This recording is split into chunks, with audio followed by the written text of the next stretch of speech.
I think plants is the common denominator between passionate gardeners.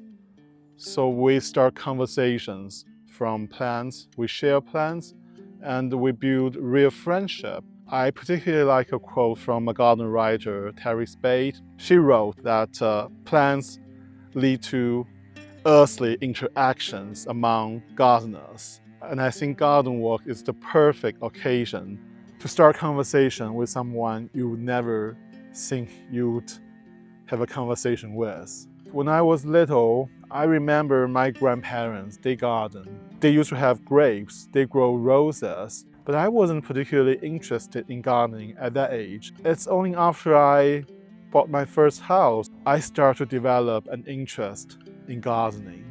When I first started, I struggled a lot with plants.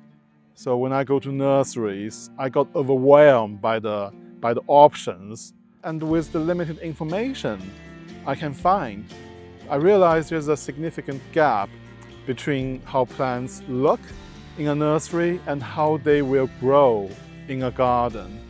Then I realized I can visit gardens, private gardens, which allow me the opportunity to see how plants would grow in a real setting, in a real garden, maintained by my fellow gardeners.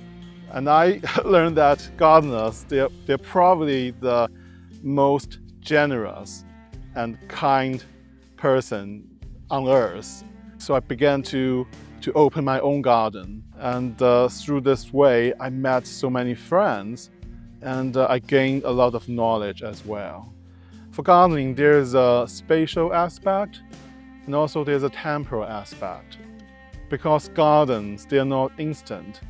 Gardens are built over time, season after season. To me, gardening is a form of performing art. They are like a piece of poem or a painting crafted by gardeners with plants. It's a vessel for their personal history. So each garden, they tell different stories. It's something they accumulated over time. And those plants hold memories and it holds emotions. So sometimes I feel a very deep connection and also compassion with other gardeners I met on garden walks because they created something beautiful and they are willing to share with the public. I feel compelled to document and preserve the beauty they created. So I would photograph, I would videograph gardens that I had a chance to visit. I would interview gardeners or even garden visitors to get their story on plants or on garden space.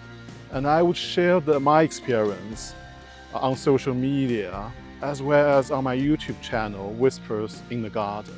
And I want the entire world to see what we have created here. Once I started uploading my visits to different gardens, then I realized my curiosity on plants led me to visit gardens. The same curiosity led me to have conversation with gardeners, which led to all the videos. To be able to visit multiple gardens in one day, I'm able to live multiple lives in one day or in one summer. It allowed me the opportunity to have a glimpse into other people's life. And people are sharing the beauty they created. People are sharing the joy and happiness they found once they decided to open their garden, once they have this positive and rewarding experience. We converted them into garden walk supporters. So sometimes it takes a little bit of encouragement to give people the courage to try something new.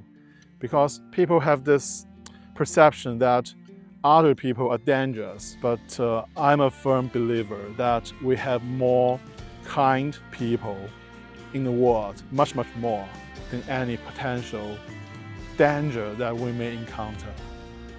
I find joy, I find peace from my garden. And when I see other gardens, if people are willing to share, I find more joy and more peace. So if they're willing to share, I will go there and ask them, can I see your garden?